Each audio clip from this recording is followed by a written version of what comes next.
네, 오늘은 예수 별을 따라간 자라는 제목으로 말씀을 드리고자 합니다. 2차 세계대전 때 그 밀림에 일본의 포로 수용소가 있었습니다. 그런데 이 포로 수용소는 전기시설도 부족하고 그래서 늘 어둠이 가득하고 무더위와 굶주림으로 인해서 그 수용소 안에 있는 그 사람들이 죽음의 그림자 속에 살아가고 있었습니다.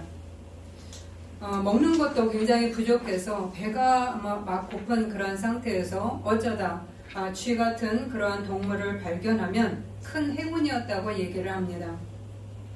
그런데 그 수용소 안에서 한 사람이 숨기고 있었던 물건이 있었습니다. 그 사람은 미국인이었는데 그는 가방 그 깊숙한 곳에 양초를 숨겨두었습니다. 그러면서 그 미국인이 같이 그 수용소에 있었던 그 절친한 친구에게 이렇게 이야기합니다. 이 양초가 위급할 때 우리의 중요한 식량이 될 거야 라고 이야기를 했습니다. 양초가 식량이 된다고요? 이해가 안 되시겠죠? 그러면서 아마 그때는 내가 이 양초를 친구에게 당신에게 나눠주겠다고 약속을 합니다. 그리고 시간이 지납니다.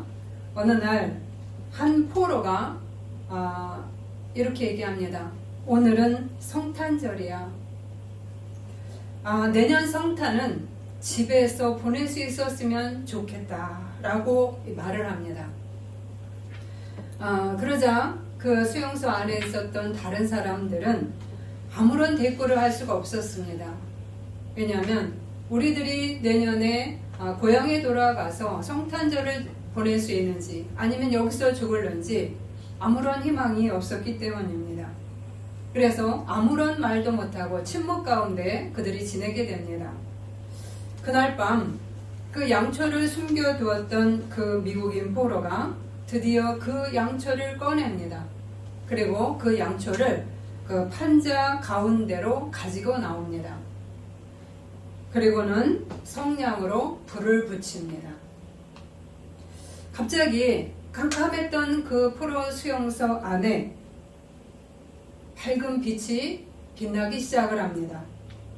그 불빛이 양초의 그 불빛이 그 포로 수용소 안에 비치자 사람들은 잠을 깹니다.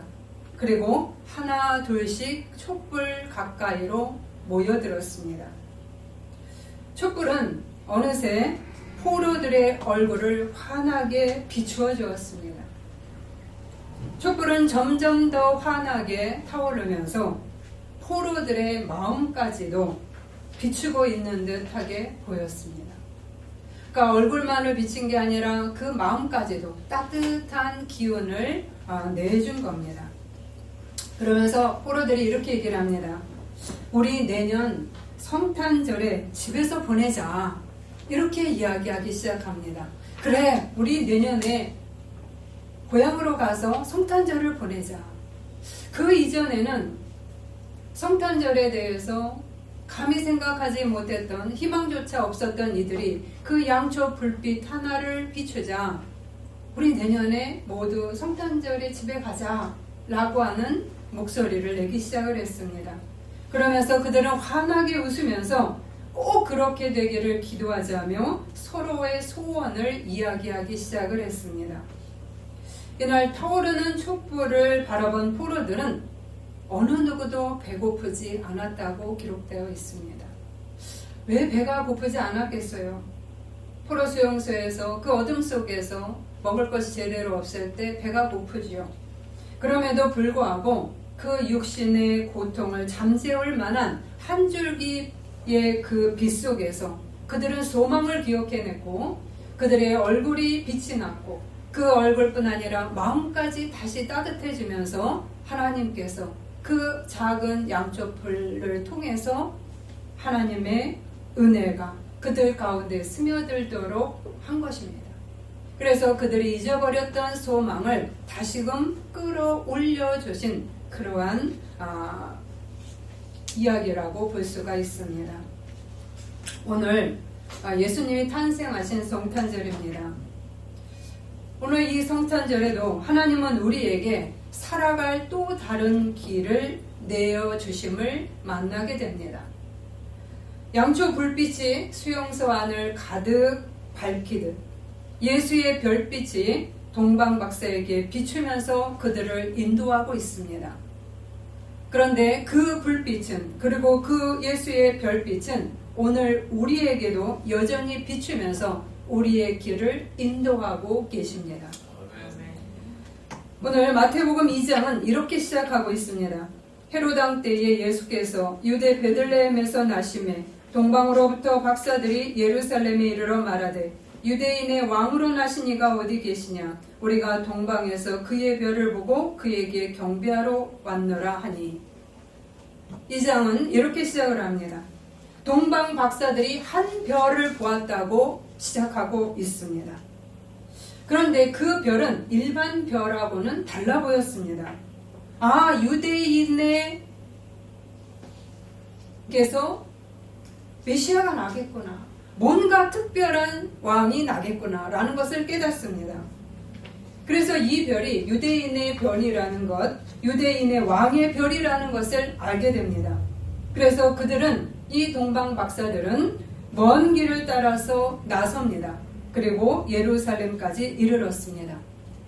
왜냐하면 유대인의 왕이니까 유대인의 중심부인 예루살렘에 그 왕이 태어났을 거라 생각하고 예루살렘까지 왔던 겁니다. 동방 박사들은 유대인의 왕으로 나신 이가 보통 분이 아님을 알고, 그리고 먼 길을 마다하지 않고 왔던 것입니다. 그리고 아기 예수를 만나려는 갈망을 가지고 자신들이 높은 위치에 있음에도 불구하고 기꺼이 그 자리를 내려놓고 먼 길을 떠나 왔습니다. 그것도 아기 예수께 경배하기 위해서요. 그리고 그들이 빈손 들고 온 게 아니라 그들이 가장 아끼는 보물이 든 상자를 가지고 아낌없이 헌신하려는 자세로 처음부터 그 예물을 들고 출발하고 있다는 점입니다. 오늘 이 장면 속에서 우리는 동방 박사가 예수님을 대하는 자세를 봅니다. 우리는 어떤 자세를 지니고 있으실까요?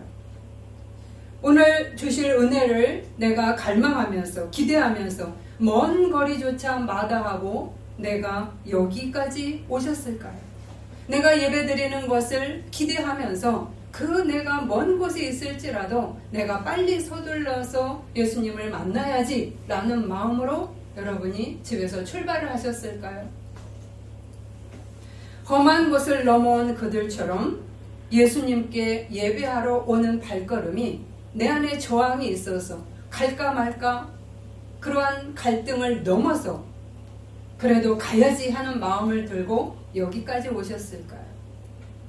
또 하나, 자신이 가장 소중히 여기는 예물을 내가 미리부터 준비해서, 아낌없이 준비해서 여러분이 하나님 앞에 드리고자 하는 마음을 갖고 오셔서 드렸을까요?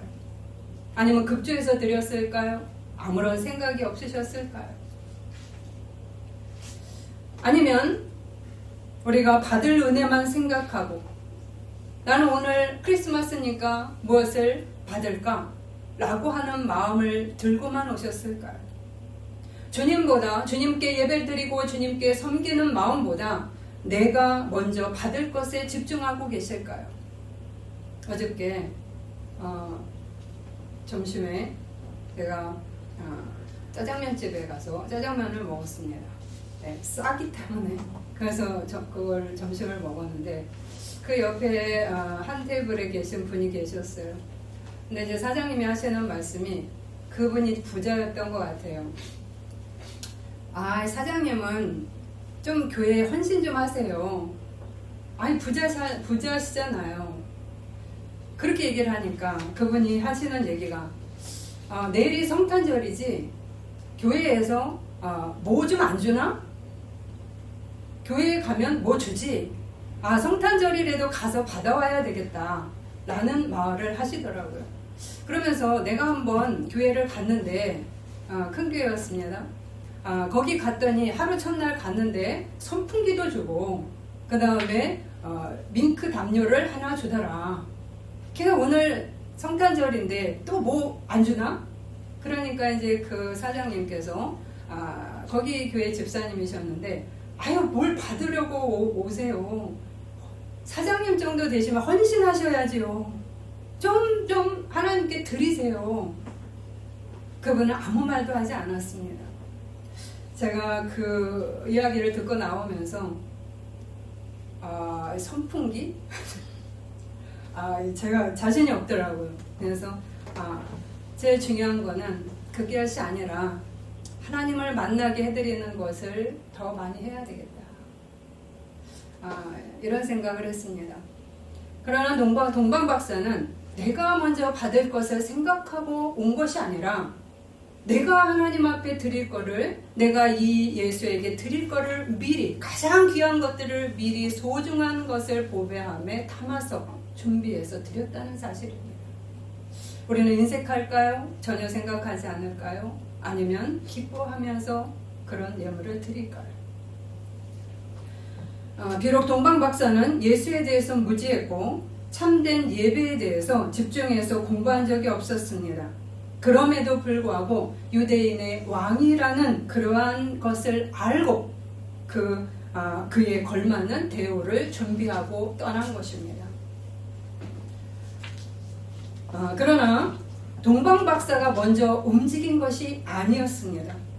우리는 동방 박사가 대단한 신앙이네 라고 생각할지 모르지만 동방 박사가 먼저 움직인 것이 아니라 하나님께서 하늘의 별을 통해서 먼저 당신을 계시해 주셨습니다. 천문학을 연구하는 박사들이 보도록 특별한 하늘의 별을 빛나게 했습니다. 우리는 이 장면에서 동방 박사나 우리보다 우리를 더 많이 만나기를 원하시는 하나님을 보게 됩니다. 하나님은 이 땅에 아기 예수를 보내셨습니다. 예수님이 이 땅에 온 여정은 동방 박사의 여정에 비할 바가 못 됩니다. 예수님은 하늘에서부터 이 땅으로 가장 먼 거리를 이동해 오셨습니다. 하늘에서 이 땅, 우리가 달까지 가는데도 너무나 많은 시간이 걸리죠. 그죠? 더군다나 더 이 천체를 지으신 주님께서 이 땅으로 오시기에 쉬운 길은 아니겠지요. 그럼에도 불구하고 주님은 아주 먼 여정을 떠나 오셨습니다. 그리고 앞으로도 그 여정은 험난한 길이 되어 있었습니다. 험난한 길이 준비되어 있었습니다. 우리 안으로 들어오시기까지 우리가 거부하는 그 험난한 돌들과 험난한 바위들을 뚫고 우리 안으로 들어오셔야 됐습니다. 그렇기 때문에 주님이 우리 안으로 들어오는 길은 너무너무 고통스러운 길이고 내가 주님을 채찍을 때리고 주님을 비방하고 주님을 밀어내고 그러면서 주님이 들어오지 못하도록 하는 그 마음의 길은 더욱더 험난한 여정이었던 것입니다. 그럼에도 불구하고 주님은 우리와 가까이 더 깊이 만나시기 위해서 기꺼이 이 땅으로 내려오셨습니다. 더군다나 주님은 빈손으로 오지 않았습니다. 우리를 만나기 위해서 빈손 들고 오지 않았습니다. 주님은 가장 귀한 예물을 들고 오셨습니다. 그것은 무엇이냐? 내 목숨을 이들에게 다 줄 거야. 그냥 하나에 몇 푼을 주는 것이 아니라 몇만 원을 드리고 몇백을 드리는 것이 아니라 내 인생 전부를 드릴 것이고 줄 것이고 내 목숨을 줄 거야 라고 하면서 자신의 목숨을 들고 가장 귀한 예물인 목숨을 들고 이 땅에 오셨습니다. 그래서 우리와 하나님께 바친 겁니다. 이 같은 예수의 벌이 동방 박사를 먼저 인도한 것입니다. 그리고 이 별을 따라서 동방 박사는 예루살렘에 도착을 합니다. 그리고 이제는 별은 멈춰 있고 예수의 말씀이 그들을 또다시 인도해 갑니다. 동방 박사는 드디어 예루살렘에 도착했는데 오늘 3절입니다. 근데 이 도착 소식이 온 예루살렘에 소동을 일으킵니다. 헤롯 왕과 온 예루살렘이 듣고 소동한지라. 왜 이렇게 헤롯 왕과 온 예루살렘 백성들이 소동했을까요? 왜 난리가 났을까요?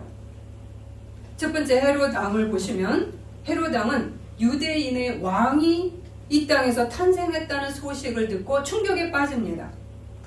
자신이 지금 유대인의 왕으로 군림하고 있는데 다른 왕이 지금 자신에게 도전하고 있기 때문입니다. 그는 잔인하고 흉악한 그러한 간교한 자입니다. 자신의 아내도 죽였고요. 그리고 자신의 자식 3명을 잔인하게 죽였습니다. 그뿐 아니라 많은 엘리트들을 가차없이 죽였습니다. 그는 예수가 태어난다는 그 말을 듣고 간교한 술책을 벌이기 시작합니다. 두 부류의 사람들을 불러 자세하게 묻습니다. 첫 번째, 대제사장과 서기관들을 부릅니다. 그러면서 묻습니다. 왕이 모든 대제사장과 백성의 서기관들을 모아 그리스도가 어디서 나겠느냐 묻습니다. 그리스도, 메시아가 어디서 난다는 거야? 도대체 구체적으로 어느 장소야? 라고 묻습니다. 그러자 이 서기관과 바리새인들은 공부를 한 사람들입니다. 말씀을 연구한 사람들이에요. 그러니까 이렇게 얘기하죠. 유대 베들레헴이오니 이는 선지자로 이렇게 기록된 바 유대 땅 베들레헴아 너는 유대 고을 중에서 가장 작지 아니하도다. 내게서 한 다스리는 자가 나와서 내 백성 이스라엘의 목자가 되리라 하였음이니이다. 미가서 말씀에 미가서 5장 2절에 이렇게 기록되어 있습니다. 베들레헴 땅에 메시아가 날 거라고 성경은 미리 얘기하고 있습니다. 라고 가르쳐 줍니다. 아주 정확하게 베들레헴이라고 말해 줍니다. 그러자 이 헤롯 왕은 또다시 동방박사를 부릅니다. 7절 8절입니다. 이에 헤롯이 가만히 박사들을 불러 별이 나타난 때를 자세히 묻고 베들레헴으로 보내며 이르되 가서 아기에 대하여 자세히 알아보고 찾거든 내게 고하여 나도 가서 그에게 경배하게 하라. 아주 정밀한 그러한 계획을 세우지요. 베들레헴 별이 언제 나타났느냐? 지금 몇 살쯤 되었을까? 지금 언제 얘가 태어났을까? 구체적으로 물어봅니다. 그런 다음에 베들레헴에서 태어난다니까 거기서 태어났다고 하니까 거기로 직접 너가 가라. 그런 다음에 가서 예배하고 다시 나에게 알려달라. 그러면 나도 그에게 가서 경배하게 하리라 라고 말합니다. 헤롯의 치밀함과 교활함이 엿보입니다. 왜냐?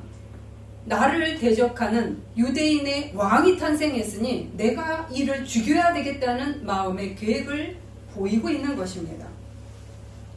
헤롯은 무엇을 의미하는가? 바로 우리 안에 누가 왕이 되려고 하는가를 묻는 소동입니다. 헤롯은 자신의 왕위를 예수님에게 넘길 의도가 전혀 없었습니다. 이게 무슨 말인가? 내가 왕이 되어야 한다. 아닙니다. 예수가 내 안에 왕이 되어야 합니다. 이 두 싸움이 우리 안에 일어난다는 이야기입니다. 내가 왕이야. 내가 내 인생을 주도하고 살아야 돼. 내가 왕이야. 어떤 부류의 사람은 아닙니다. 나의 통치권을 주님께 넘겨드립니다. 주님이 나를 인도해 주십시오. 주님은 나의 왕이십니다. 두 마음이 내 안에서 싸울 수 있다는 이야기입니다. 그런데 헤롯은 바로 이러한 예수님이 내 마음속에서 왕이 되는 것을 허락하지 않습니다. 내가 왕이야. 내가 내 인생을 주도하면서 사는 거야. 나는 하나님을 왕으로 모시고 싶지 않아. 내가 내 머리로 그리고 나의 지식으로 나의 능력으로 이 땅에서 살아나는 거야. 그리고 내가 권력이 있어야 돼. 이런 마음을 갖는 것이 헤롯이 왕이 되었다는 이야기가 됩니다. 그런데 헤롯은 이해가 되죠. 내가 왕의 자리를 예수님께 넘기지 않는 것에 대해서는 이해가 됩니다. 그런데 왜 온 예루살렘이 소동을 했을까요? 예루살렘은 헤롯이 다스리고 있었습니다. 그런데 헤롯이 예수가 왕으로 탄생했다는 소식을 들었다는 것을 그 주민이 알게 됩니다. 우리 헤롯 왕이 지금 메시아가 탄생했다는 소리를 정확히 알았어? 그 소문이 예루살렘에 쫙 퍼졌습니다. 주민들은 불안하기 시작합니다. 긴장하기 시작합니다. 왜요? 헤롯의 괴팍한 그리고 악한 성격을 알고 있었기 때문입니다. 지금 또 다른 왕이 탄생했다고? 그러면 헤롯이 가만 안 있을 텐데, 그러면 그의 광포한 힘, 악한 힘들이 지금 자기 자식도 그냥 가차없이 죽이고 자기 아내도 죽였던 그 왕이 우리에게 어떤 보복을 가할지 몰라. 저 혈기를 우리에게 발산시키지 않는다는 법이 없어. 그래서 온 예루살렘 사람들이 긴장과 불안 속에 지금 막 휩쓸려 있는 것입니다. 그래서 예루살렘이 소동했다고 얘기를 합니다. 우리는 이 말씀 속에서 몇 가지를 생각해야 합니다. 내 속에 누가 왕인가? 나인가? 아니면 예수님인가? 내가 왕되기를 포기하지 않고 있는가? 아니면 예수님에게 자리를 이양하면서 주님이 인도하시는 대로 따라가려는 의지를 강하게 갖고 계십니까? 라고 하는 질문을 여러분에게 던져봅니다. 만약에 내가 이 둘 사이에서 여전히 싸움을 하고 있다면, 물론 싸우고 우리는 한꺼번에 다 되지 않을 수도 있습니다.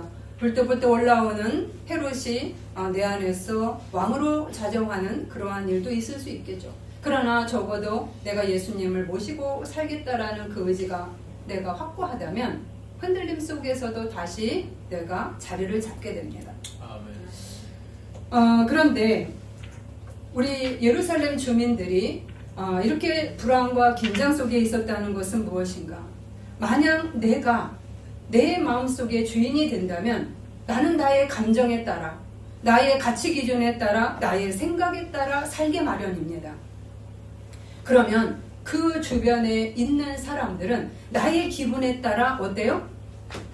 눈치를 보면서 살게 되죠. 여러분의 가정이 화목할 수도 있고 아닐 수도 있습니다.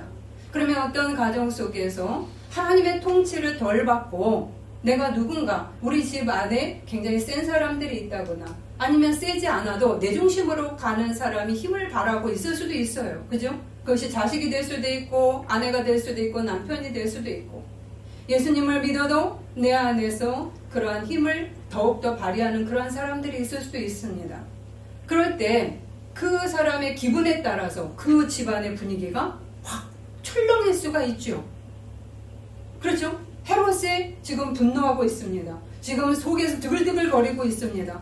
그것을 지금 예루살렘 주민이 듣고 불안에 떨었습니다. 언제 어떤 화살이, 어떤 칼날이 나에게, 이 주민에게 날라올지 모르는, 바로 이러한 긴장과 불안 속에서 살아가는 것, 이게 바로 헤롯이 주인이 된 우리의 모습일 때 이러한 일들이 벌어질 수가 있습니다. 또한 부류를 보십시다. 서기관과 대제사장들입니다. 이들은 하나님의 말씀을 통해서 이미 메시아가 베들레헴에서 태어날 것을 알고 있었습니다. 그럼에도 불구하고 이들은 움직이지 않았어요. 행동하지 않았어요. 헤롯의 명령을 성실히 따라갑니다. 헤롯과 함께 동거하면서 자신의 기득권을 유지하려 합니다.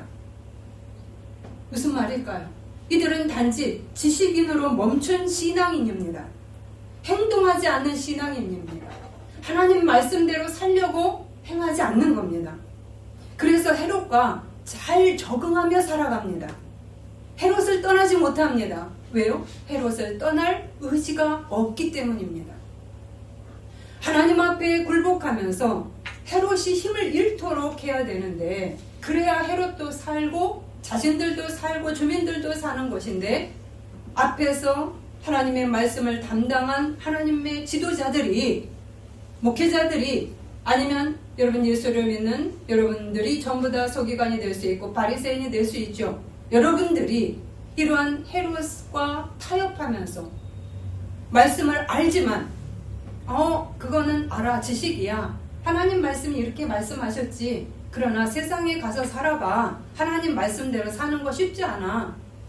그러면서 적당히 타협하면서 누리면서 그러면서 오히려 세상이 말하는 그 법도대로 내가 사는 것을 기꺼이 선택해서 살아가는 모습입니다. 목회자가 바로 이런 모습을 갖고 있다면 여러분에게 바른 말씀을 가르쳐 드릴 수가 없는 거죠.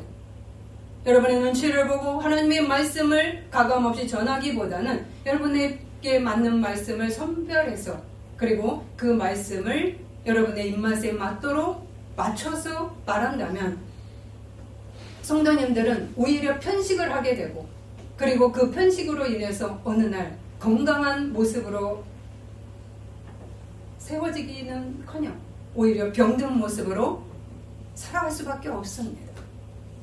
지금 이 바리새인과 서기관들은 이렇게 하나님의 말씀을 지식으로는 알았지만 그 말씀을 따라가는 길은 걷지 않았다는 이야기입니다. 우리는 어떠할까요? 우리 안에 서기관과 그런 대제사장들의 자리를 나도 걸어가고 있는 것은 아닐까요? 라는 생각을 하게 됩니다. 이러한 서기관과 바리새인들과 헤롯에게도 불구하고 예수의 별은 헤롯 궁에 멈추지 않습니다. 그리고 예수의 별은 서기관과 바리새인들의 지식의 말씀에도 멈추게 하지 않으셨습니다. 이 자리에서의 멈춤은 사망이나 마찬가지이기 때문입니다. 왜냐하면 헤롯은 아무리 왕이었을지라도 그는 멸망했고 예루살렘도 무너졌습니다. 그렇기 때문에 지속성이 떨어지는 겁니다. 그러나 예수의 별은 동방박사, 적어도 예수의 별을 따라왔고 따라가려고 하는 이 동방박사에게 다시 나타납니다. 그것이 9절에서 10절입니다. 박사들이 왕의 말을 듣고 베들레헴으로 가야지. 베들레헴에 계시다고? 그러면 가서 예배를 드려야지 라는 마음을 가지고 그가 출발하기 시작합니다. 그러자 동방에서 보던 그 별이 문득 앞서가서 인도하여 가다가 악이 있는 곳 위에 머물러 서 있는지라 그들이 별을 보고 매우 크게 기뻐하더라.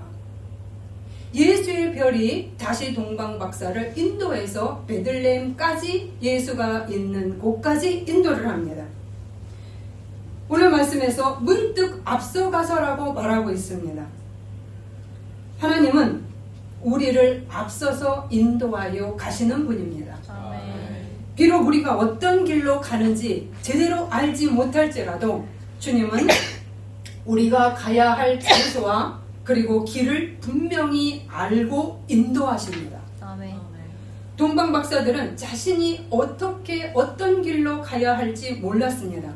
그런데 그 예수의 별을 신뢰하면서 그들은 한 스텝 한 스텝을 걸어갔습니다. 그리고 오히려 기뻐하면서 그 길을 걸어간 겁니다. 그러자 그 별이 앞서서 인도했던 그 별이 멈춰서야 할 곳에 멈춰섰습니다.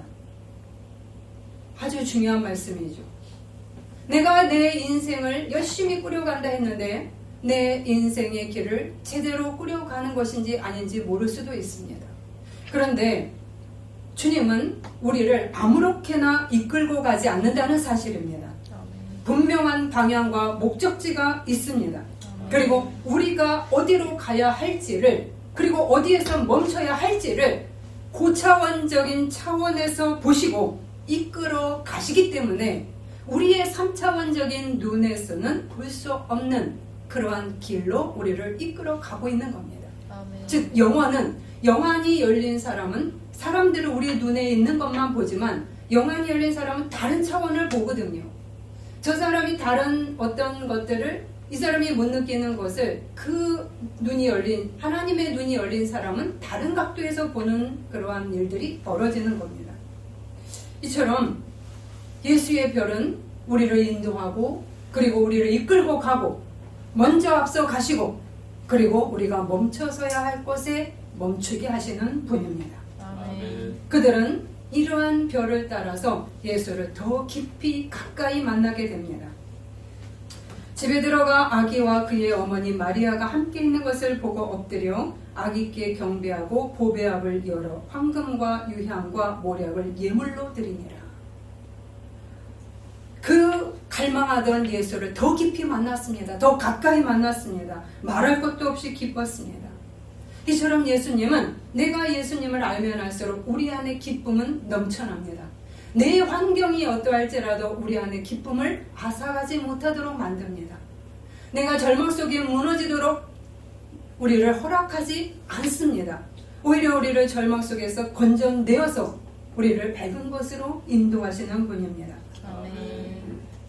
바로 이렇게 동방 박사들은 이 예수를 만나게 됩니다. 그리고 내가 이 예수를 만나면 드려야지라고 준비했던 가장 비싸고 귀한, 내 인생에서 소중한 예물을 하나님께, 이 예수께 아낌없이 내어드립니다. 자신을 아낌없이 이 땅 모든 백성에게 나눠주시려고 오신 분에게 이 동방박사의 보배합은 작은 선물에 불과합니다. 그럼에도 불구하고 주님은 이 선물을 너무나 기쁘시게 받았다는 이야기입니다. 왜냐하면 서로 사랑의 나눔이 펼쳐질 때 우리는 서로 돈독해지죠. 그죠? 우리가 서로가 오고 가는 정이 있다. 초코파이 정, 나누는 정. 하나님도 마찬가지입니다. 주님에게 작은 섬김, 작은 헌신. 그런데 당신은 당신의 몸을 전부 다 불살라서 내어줌에도 불구하고 우리는 그러한 것에 감격하기보다는 인색함으로 걸어갈 때가 있음을 고백할 수밖에 없죠. 그러나 주님은 동방박사처럼 정말로 귀하게 내 한쪽의 지갑을 뜯어서 주님 앞에 내어드리는 그 헌신을 우리가 서로 give and take, 하나님은 꼭 나의 것을 받기 원해서가 아니라 그것은 사랑의 표현이고 그것은 관심의 표현이고 그리고 당신을 존중한다는 표현이기도 하죠. 그것에 감격합니다. 이렇게 여기까지 이 베들레헴의 말구유에서 만난 그 예수께 동방박사는 아주 극진한 경배를 드립니다. 그러자 이 동방박사에게 또다시 하나님의 메시지가 들립니다. 하나님은 예수를 따라온 동방박사를 또다시 인도하지요. 12절입니다. 그들은 꿈의 헤롯에게로 돌아가지 말라 지시하심을 받아 다른 길로 고국에 돌아가니라. 이번에는 꿈으로 인도하십니다. 두 가지를 말합니다.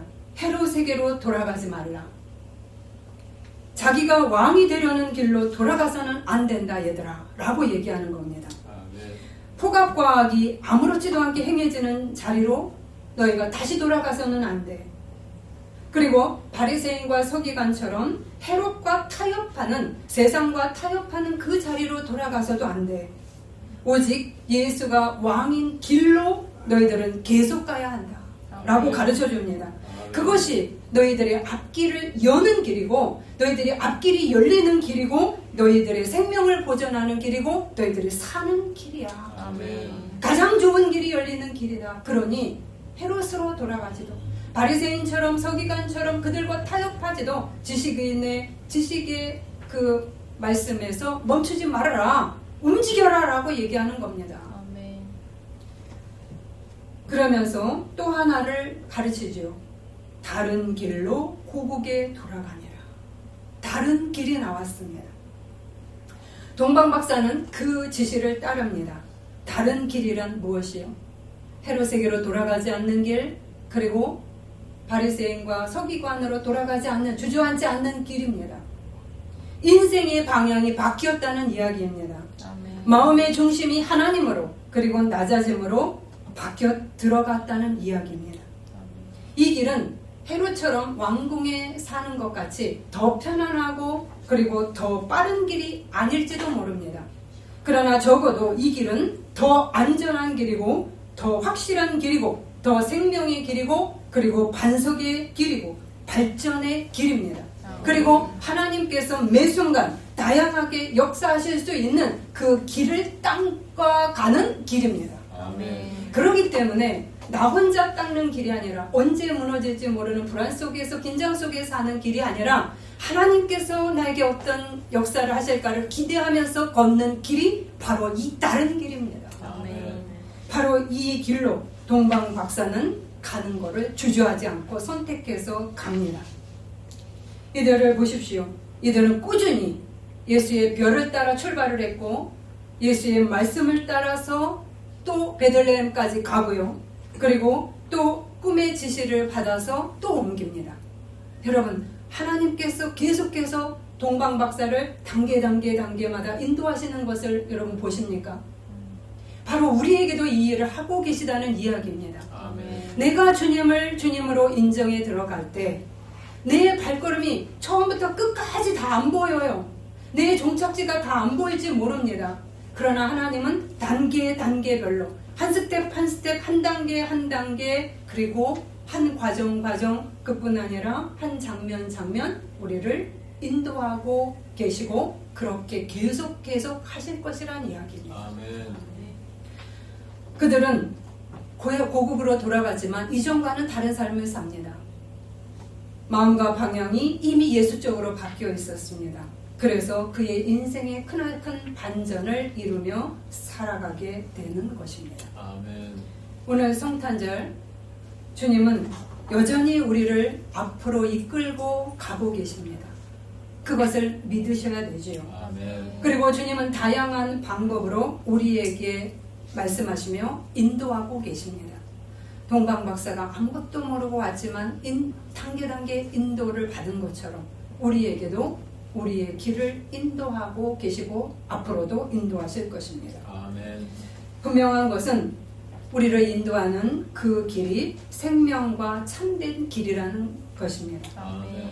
먼저 우리를 만나 주시기를 갈망하셔서 먼 이 땅까지 자원하여 오시고 그리고 아낌없이 자신의 모든 것들을 다 헌신해서 희생하신 그 예수님, 가장 귀한 보배합인 자기 몸을 다 던져서 우리에게 최고급의 선물을 주신 오늘날, 오늘 성탄절날 동방박사처럼 우리도 주님 앞에 그 별을 따라 그리고 가장 소중한 것들을 하나님께 드리면서 그리고 끝까지 그 길을 따라가시기를 바랍니다. 아멘.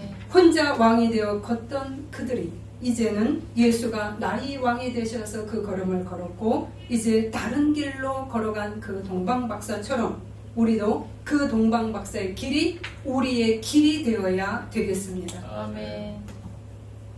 헤롯과 서기관의 길에 자리에 멈추지 마십시오. 아멘. 이 동방박사를 통해서 새로운 나의 탄생이 이루어질 것입니다. 아멘. 기도하시겠습니다. 언제나 주님은 당신을 먼저 우리에게 나타내 보이셨습니다. 우리가 먼저 당신을 찾은 것이 아닙니다. 주님이 하늘에서 험한 이 땅으로 아낌없이 당신 자신을 송두리째 주시려고 달려오셨습니다. 우리도 당신을 맞이하기를 바랍니다. 동방박사처럼 갈망과 아름다운 예물을 미리 준비하면서 주님이 이끄시는 그 길을 기꺼이 따라가기를 바랍니다. 우리의 순종의 길에는 헤롯과 대제사장과 서기관들의 포갑과 안주함의 유혹이 도사리고 있습니다. 우리를 멈추게 하려고 우리로 하여금 무너지게 하려고 이 유혹들이 들어오지만 우리는 동방박사처럼 별을 따라 말씀을 따라 하나님 그 유혹으로부터 넘어가서 무너지지 않게 하시고 이끄시는 그 주님의 길을 걸어가게 하소서. 그리하여 다른 참다운 예수의 길을 향해 굳건히 걷는 성탄절 이후의 삶이 되기를 원합니다. 예수 그리스도 이름으로 기도드립니다. 아멘.